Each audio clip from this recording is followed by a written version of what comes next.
Hey everyone, Dachi Miller here with another Warriors Whiteboard Wednesday. So we're just going to jump right into things, right? I'm sure that most of you, right, if you've been around in this art for a while, if you're new, you'll be getting this stuff from whoever you're working with, right? But if you've been around for a while, I'm sure you've been exposed to this idea of kamae, right? Kamae. And then in the Gyokko school, one of the 9 schools that Hatsumi Sensei had soke ship over, and those things have been kind of broken up now, right? But in the Gyokko school, there's this idea of the Sanden Kamae, right? Sanden Kamae. So there are these 3 primary kamae. There are more kamae in the Gyokko school, right? But there are these 3 primary.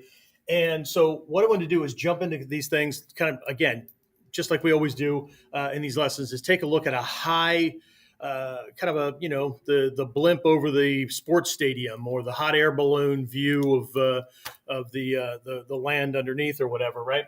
This high picture view of these three kamae. But again, everybody and their brother has videos out showing you how to do these things, showing you techniques from each one or whatnot. What I want to do is take a look at the inner game as we go through these things, right? So first off, right, we want to make sure that we understand that, yes, there are 3 kamae. The word is kamae, right? Kamae, right? Kamae, posture, attitude, position, those kind of things, right? We have to recognize that there are 3 bodies that a lot of these schools are talking about, or that's the essential nature of a lot of what's going on, right? So we have a physical body, right? So body, people get caught up in that, right? But there's this physical body, right? In the West here, we would say a mental body, the mind, body, spirit, that kind of thing, right? But actually, I'm wearing a different shirt today, right? So this shin, right? This kanji, right? It's part of the nin symbol, right? But this shin, kokoro, right? Is core or essence, right? You can translate it as heart, right? But it's this core essence, right? And so the Japanese, and by extension the Chinese, right? Whenever you talk about the heart, right? Hanya, shin, that kind of thing, right? You're not talking about the organ, right? You're talking about the essential nature of somebody, and they're actually talking about the mind and the spirit together. They don't separate that, right? And if they do, there's different words that are used, right? So what we're really talking about is that there is a body, right? There is a mind, right? There's an intellect going on, and then there's this intention. There's this other thing, right? So anyway, right? So there's always these ideas, right? In Gyokko school, we've got this 3 in 1, 1 in 3 concept going on and all that, right? So yeah, there are these 3 things, but I keep stressing this kamae idea because we're not talking about a dachi, right? Dachi, right? And if you've ever been in other martial arts, right, you might have heard nekodachi, those kind of things, right? Like cat stance, those kind of things, right? So kamae. These things are all over the place, and I know I've done other videos and other Whiteboard Wednesdays on these things, right? But kamae is a holistic thing, right? In a lot of schools that use kamae, they're actually referencing the position of the limbs, right? A lot of you guys get this, right? The position of the limbs, right? Jumonji is this character, Ju, right? For 10, right? Ichimonji, there's this you're making a number 1, right? Hachimonji, right? Character 8, figure 8, that kind of thing, right? Dachi, right? More literally means stance, right? But dachi are named after the position of the legs, right? From the hips down, as opposed to upper body limb position, right? But in ninjutsu, Gyokko-ryu, several of these other schools, kamae references these 3 bodies, these 3 minds, okay? This actually comes from our Miko study, where there are these 3 bodies of truth, right? There's the universal body. There's it's roughly translated as body is a body of bliss, but it's the activity that you're doing, right? And the intent behind that thing, right? And what's going on.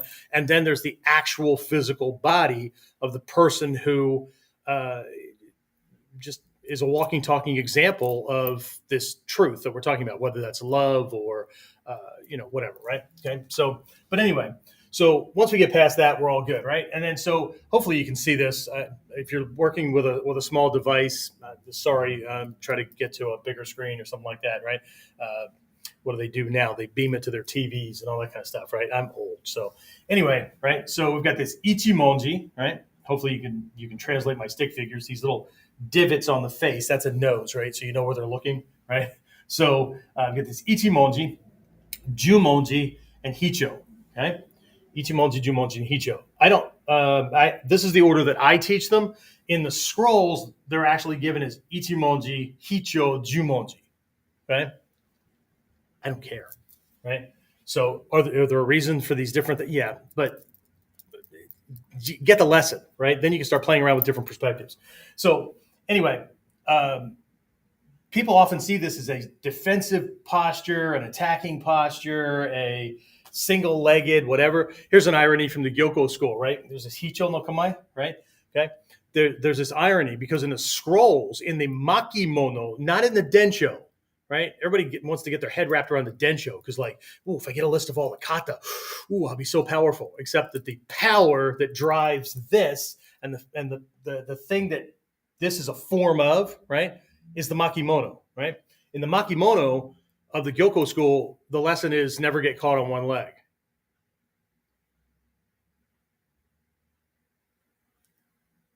But you get the idea, right? Okay, all these little conundrums going on. The reality, and I'll get to this, right? The reality is that as bipeds, we can't not be on one leg whenever we're moving.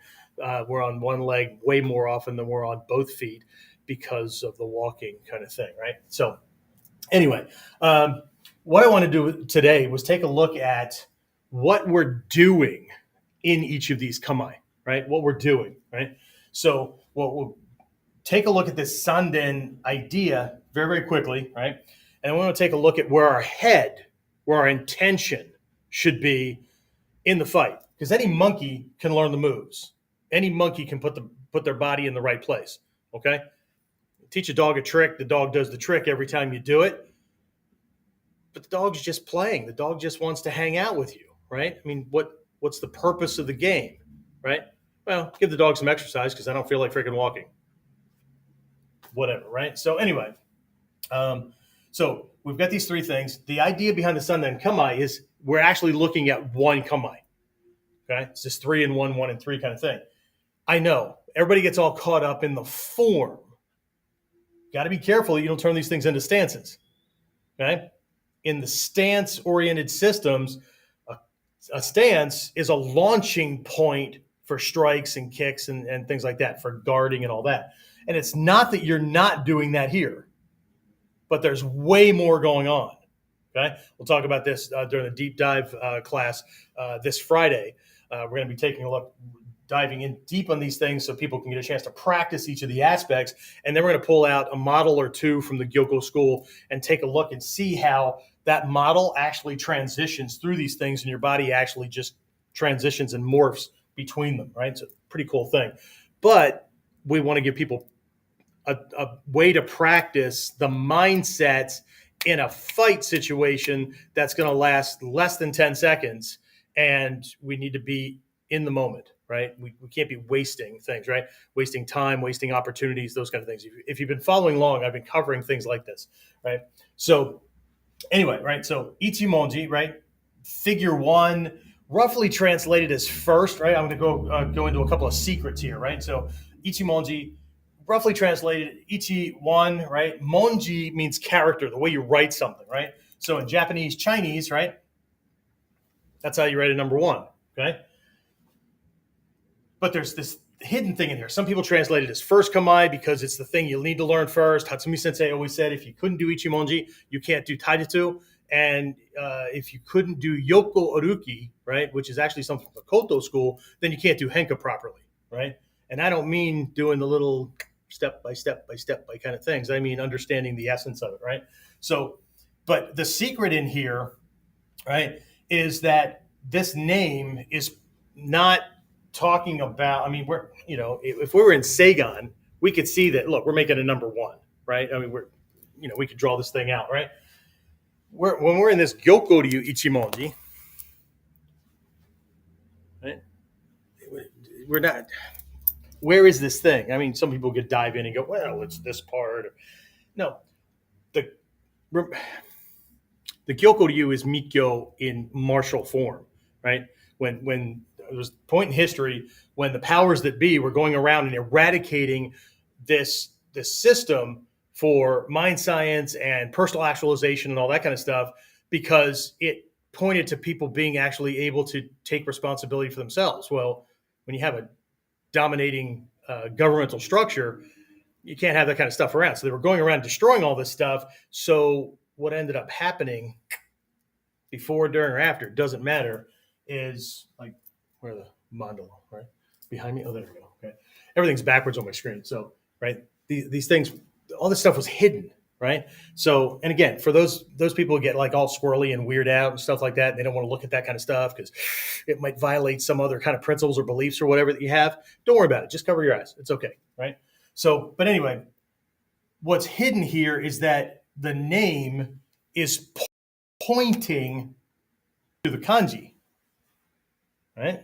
So again, if we're like people in today's world that get their news by just reading headlines as they scroll at 5,000 miles an hour on their phone, and they never bother to read the articles or open up the video and actually listen to the news story and stuff like that to actually get closer to the truth, right?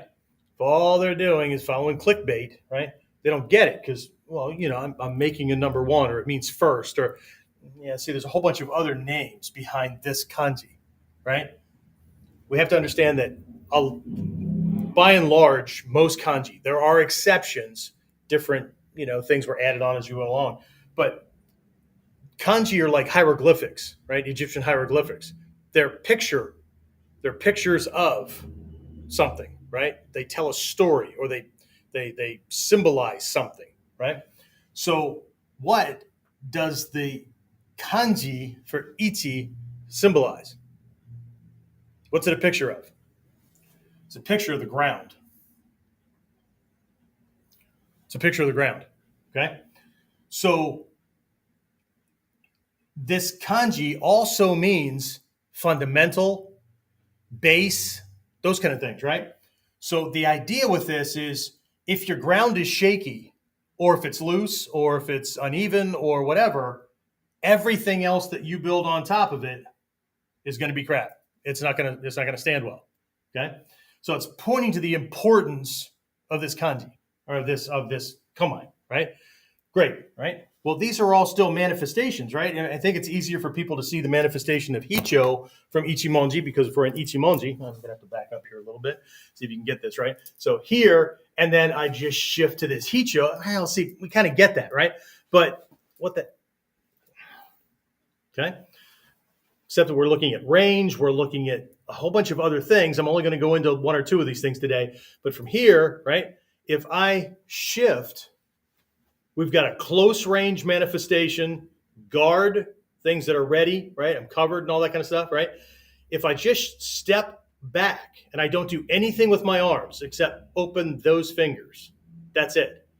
If I just step back with my right leg and open my left hand, see how my walking walks the arm position where it's supposed to be? I'm not doing anything with my arms. I'm doing that, and I'm stepping. That's it, okay? So there's a little secret in the transition right there because the idea is kamae first, kamae last, kamae always. As a white belt, that was lesson number one. Stay in kamae, and you always know what kamae you're in, right? So there's this transition, right? So we get these things. They're just manifestations of each other, right? Jumonji, right? Jumonji, figure 10, right? We have to make an X with our arms, even though the Japanese and Chinese, that's Ju, okay? But as Hatsumi Sensei is described along the way, right? What we're doing, this is also known as the warding off of evil kamae. That's not what that means, right? Ichimonji, figure 1, character 1, Jumonji, character 10. We're pointing at this thing, right? Okay? Yes, we're making it, but what else is going on, okay? So there's this idea of protection, right? So there's a feeling in each one of these things, Okay, talk about that briefly.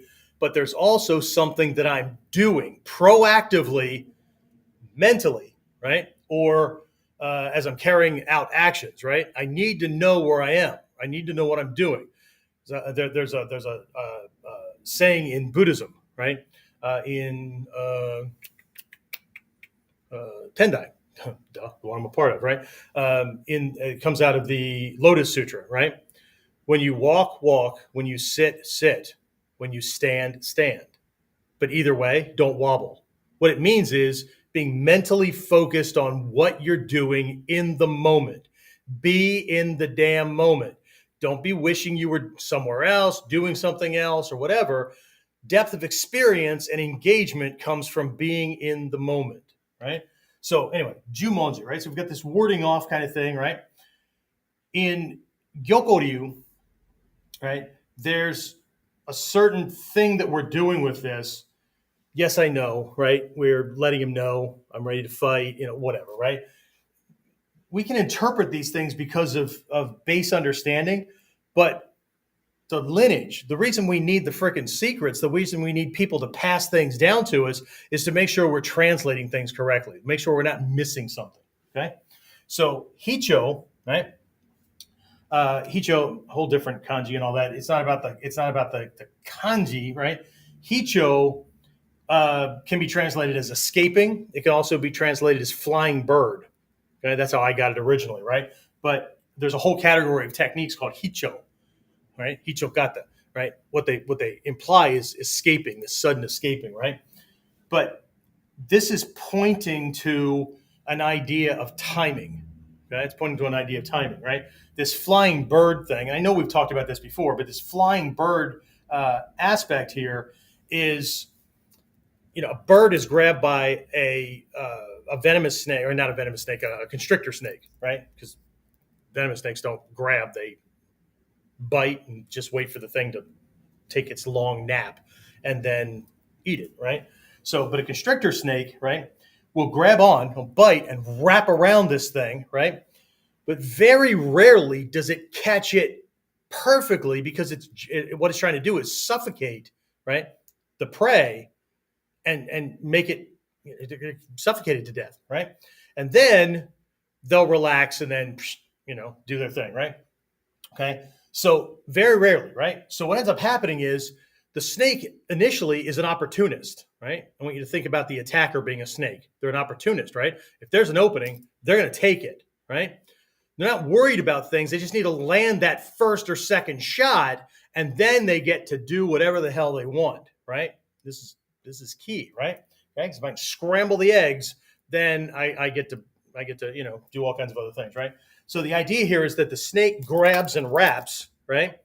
But because it doesn't have a perfect grasp, its first intention was just to get it, right? Get a hold of it. And then what it has to do, it has to relax, reposition, it knows this by feel, and then lock down and wait till this thing turns blue or gray or whatever, and then they can let go and do, have lunch, right? So the idea with Hicho, the secret behind Hicho, is it's about perfect timing, okay? Just like with this bird, right? When that constrictor snake relaxes to reposition, the bird has an opportunity to spread its wings, create an opening, and get out, okay? Does it always work? Well, shit, no. But here's this advantage, right? So what this is pointing to is the secret of timing, best timing, right? Shrey Sensei in Japan, big advocate of balance and balance breaking, balance maintaining, all that kind of stuff, but also a huge advocate on timing, right? He used to always say, best timing, right? His best English with Japanese syntax was best timing do, best situation make. What you're looking at doing is using your kamae as a trap, but it only works when you move last second at the best moment so that you can catch them, you can surprise them, right? And it creates an opening for you that you can do what you need to do, right? Because otherwise, right, they're coming, right? So there's all these little tricks and things like that, right?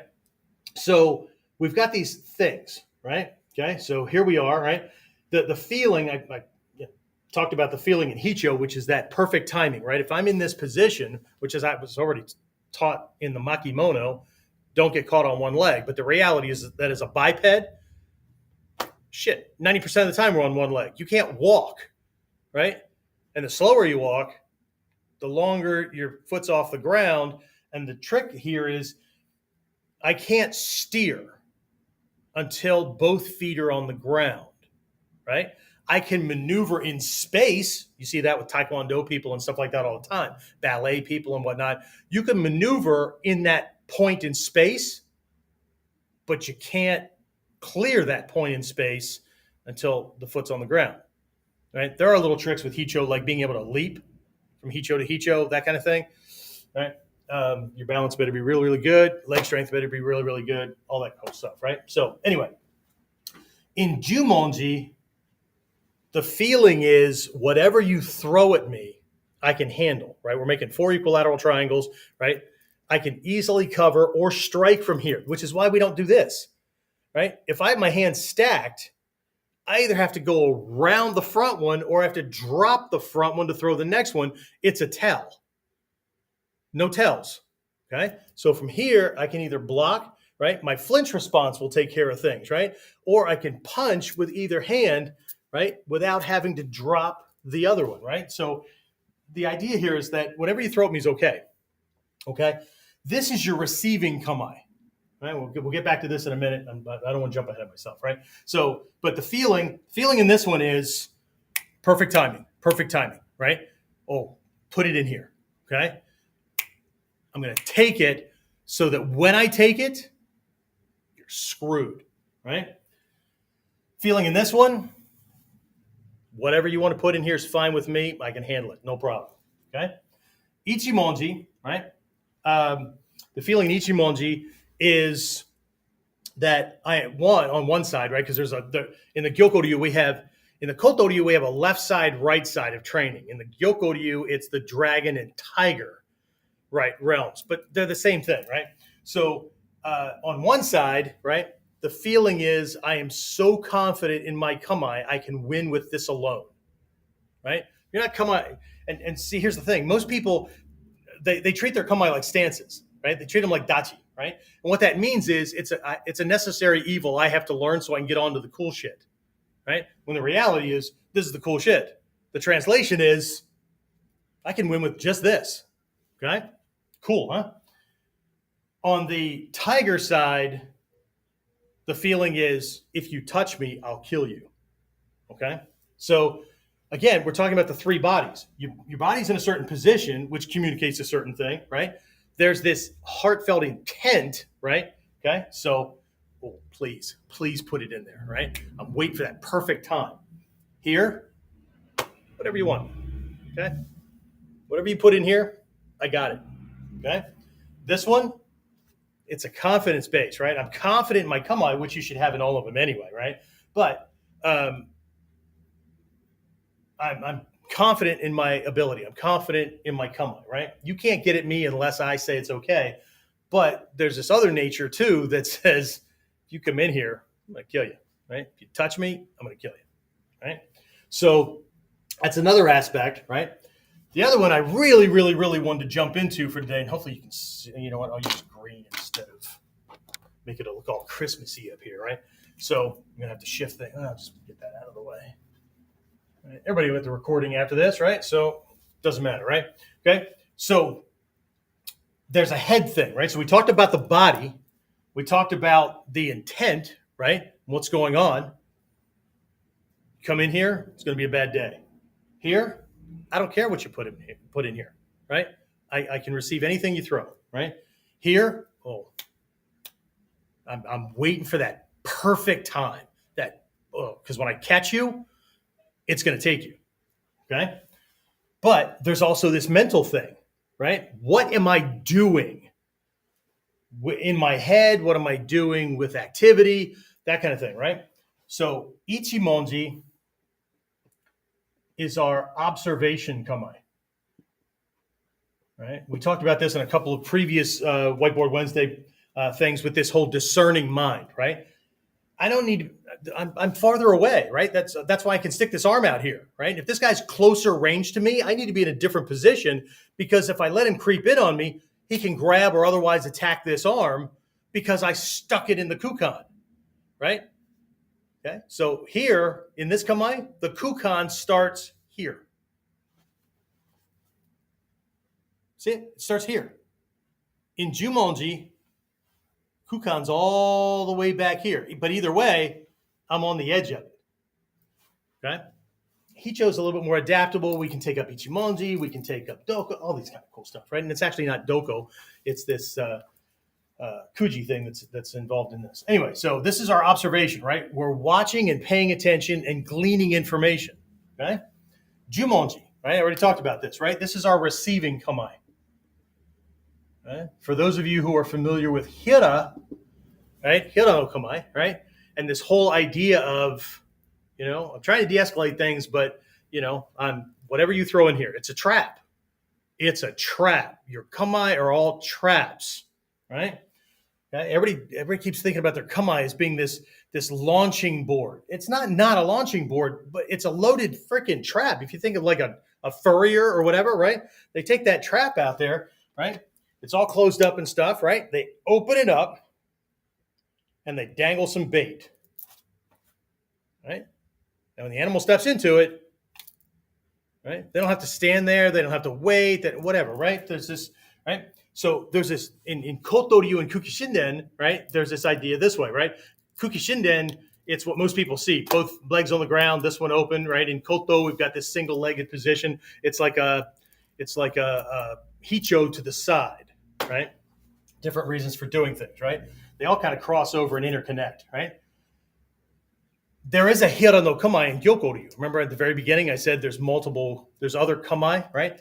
The hira no kamae in Gyokko is what most people call shizen. Okay?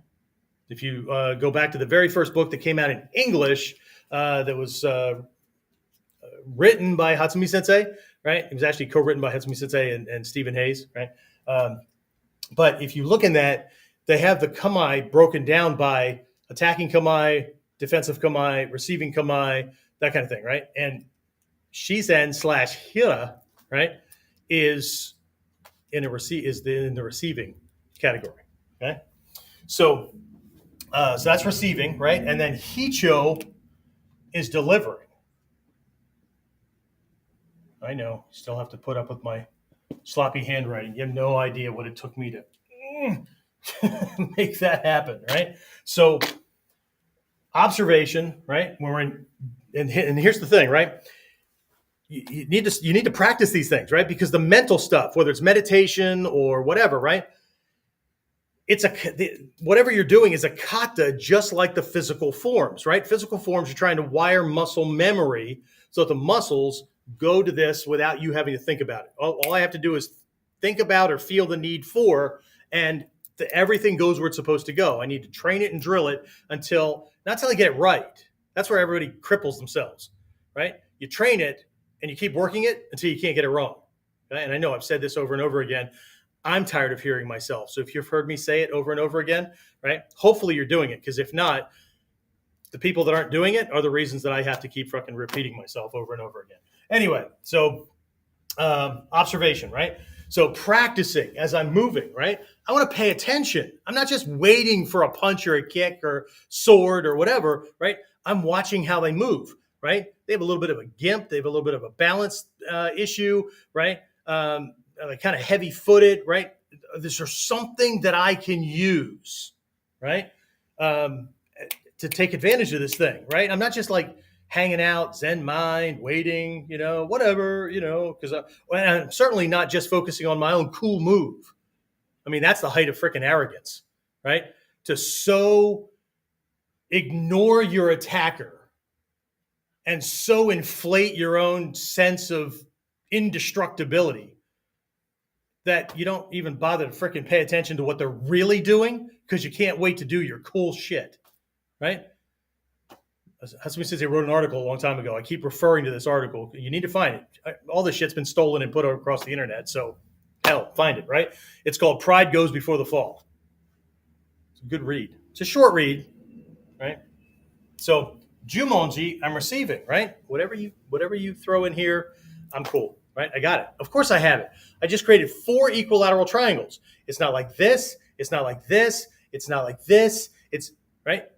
Every time I change my arms around, I open or close certain triangles. 4 equilateral triangles. See them? 4 equilateral triangles with space between. Space between the arms, space between the chest. Okay? Fist width this way between the arms. Fist width this way between the back arm and the chest. Gives you a buffer, allows you to breathe. Right? This way. Okay? So, but I'm putting myself into a position that way later on, I can open and close windows to make him take certain shots. See it? Opens up over here. Okay? Opens up in certain directions. Opens up, right? So I already know where he's coming in, and if he doesn't, then he's not paying attention, and I shouldn't need 2,000-year-old freaking secrets to kick his ass. Okay? So anyway, Jumonji, right? Receiving. Hicho, delivering. I don't care if you're stepping to deliver a punch or you're bringing that leg up to kick, you're delivering, right? You're moving in, whatever, right? Okay? So, and this begets something that I learned a long time ago, right? The secret in Hicho is anytime you're on one leg, you're in Hicho. You do not have to be in the official form. And if you've ever seen the scrolls for the Gyokko school, everybody's dressed in Chinese outfits. And I'm going to back up some here so you can see this, right? Or as much as my leg as you can see it, right? And the drawing of the person in Hicho is like this. It's not like this, okay?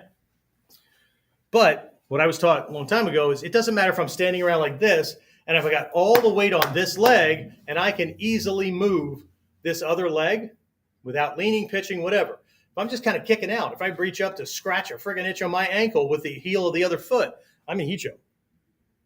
Every time I walk, I'm in Hicho, I'm in Shizen because both feet are on the ground. I'm in Hicho, I'm in Shizen, right? So get a handle on this, right? But this is about delivering. Whatever it is I'm doing. I don't care if I'm walking to a door delivering pizza or I'm delivering a kick or whatever it is, right? So there's all this stuff going on. Here's the deep, deep secret. Ready for this? You're always in observation mode. You don't have to be in this Kamae to be in observation mode because I have to be in observation mode to receive the damn thing he's throwing at me. Take my attention off of him, I die, right? Always in observation mode. Hicho, same thing. How do I know I have an opening? How do I know the opening is still clear? How do I know that he won't be able to stop me while I'm trying to deliver something?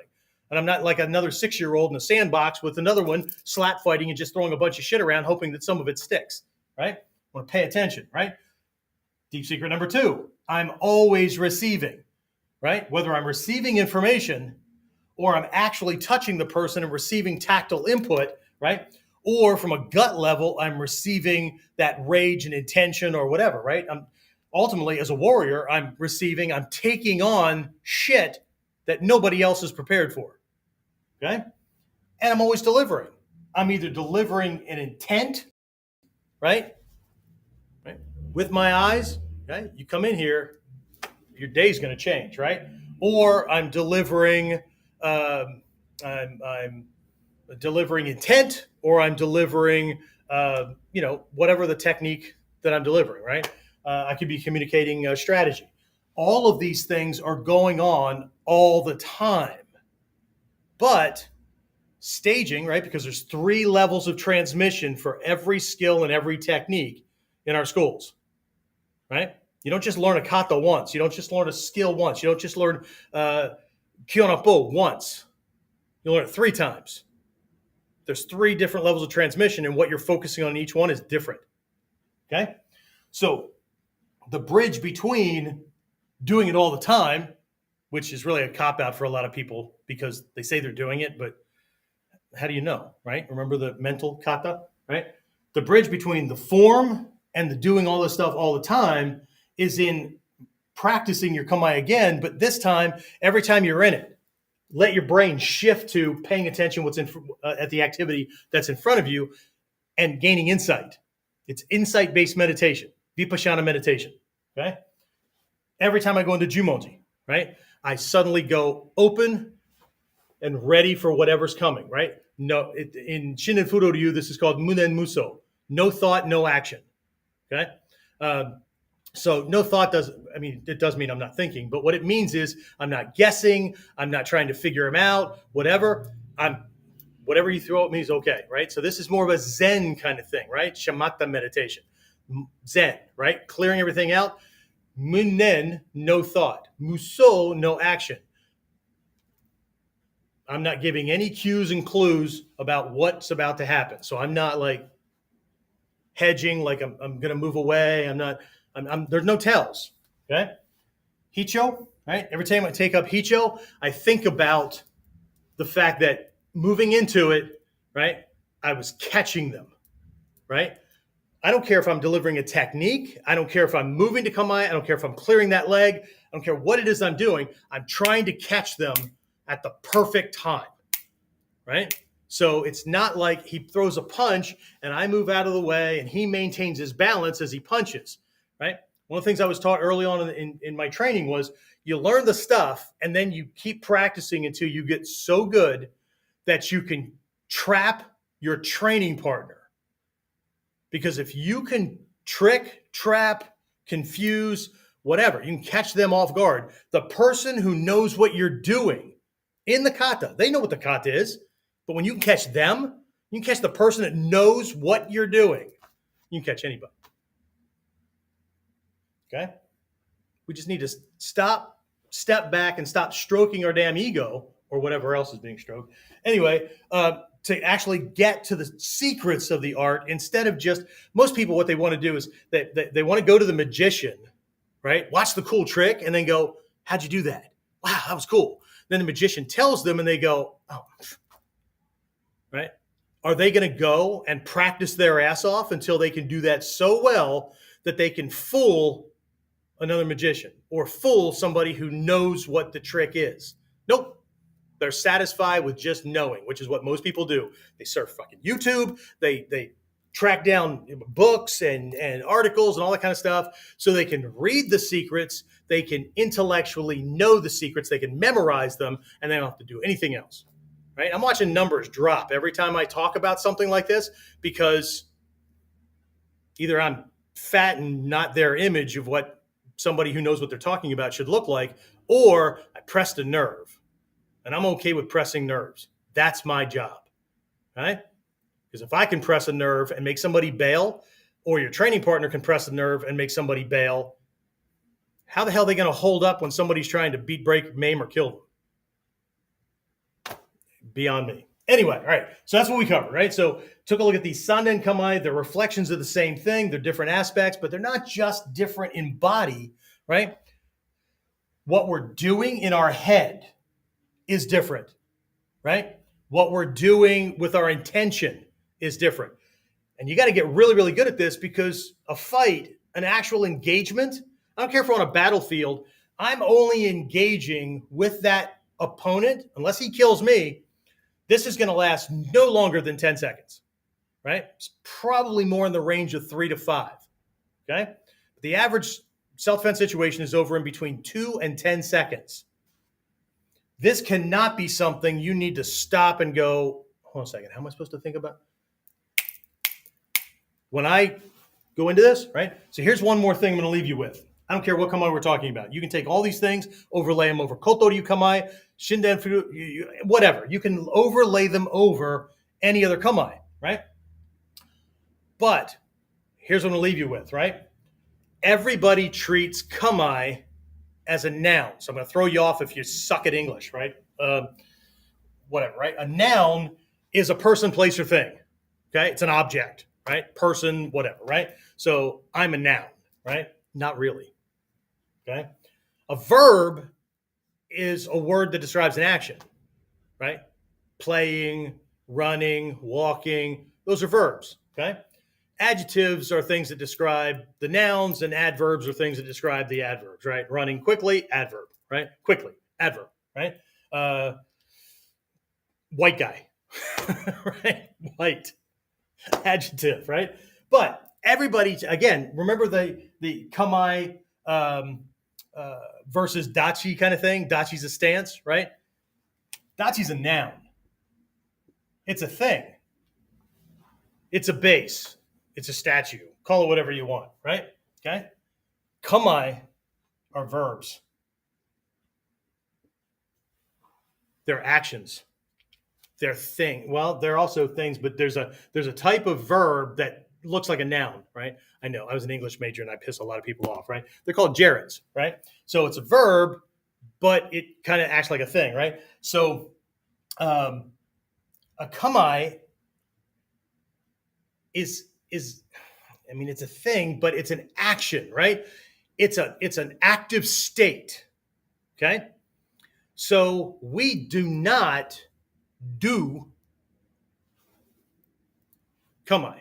Most people don't think about doing kamae anyway. They miss the point between here and here, right? We become kamae. We do stances. We become kamae. Right? If you walk into a room and see your friend John, and John's angry, John's pissed, John's storming around, puffing through his nose, right? You don't walk in and go, you don't look at your friend Mary and go, John's doing anger, right? You look at Mary and you go, ooh, shit, John's angry.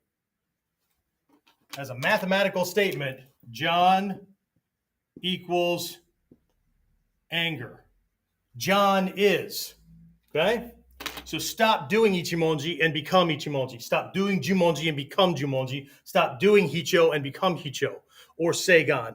Or okay? Yes? That's it. I'm done for today. Don't forget, right? If these things are valuable to you, right, and there's other people that you think could benefit, right?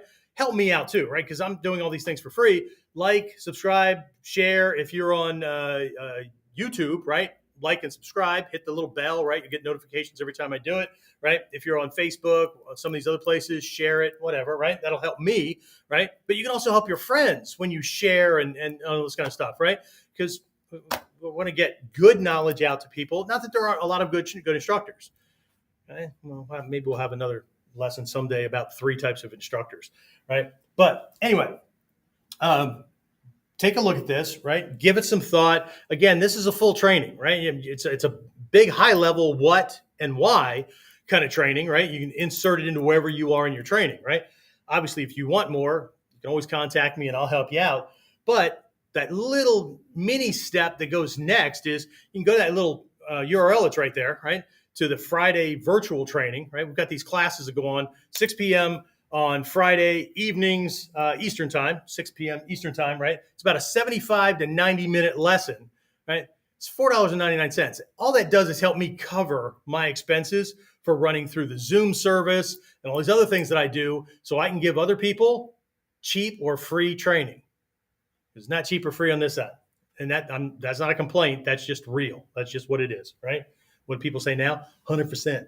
Anyway, right? So what we're going to be doing on Friday is we're going to be deep diving into, right? So we're going to be letting people really work the body, mind, spirit, if that's where people need to go, right? These different aspects, but then we're going to pull out a model or two. If we get to do 3, that's great, but I don't think it's going to happen. We're going to pull out a model or two from the Gyokko school and watch ourselves literally, the way the kata is built, go through the kamae. Literally, the kata is nothing but kamae to kamae transition while things are being delivered, received, caught, whatever, right? Cool stuff, okay? But once they learn the model, the physical model, then we have to make it a moving meditation so they can practice not just moving their body parts around, or you can practice moving your body parts around if you sign up.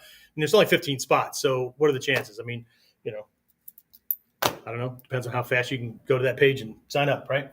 But it's not just about moving the body parts around, but can you move your mind without getting stuck in these different states between observation to receiving to delivering, right? Vipassana type meditation, insight-based information gathering kind of stuff, Zen type, right? You're in the moment, right? Receiving things tactily and all that so that your right brain is getting the information, your left brain's not talking to you, right? And delivering, right? You recognize a moment and you can take it because you can move directly without wind up, right? Timing, right? So all these things are in there. Observation, receiving, Delivering is really about timing, best time. So I catch him, create an opening, and he can't cover his shit before I tag him. Okay? Simple. Well, simple to describe. Okay? It'll take you, I don't know, a couple of weeks to become a master at it, right? So anyway, that's it. I will talk to everybody again next week, unless I see you as one of the 15 spots that we have for this Friday's virtual training class. That's it. Talk to you soon. Be safe, train hard, or not.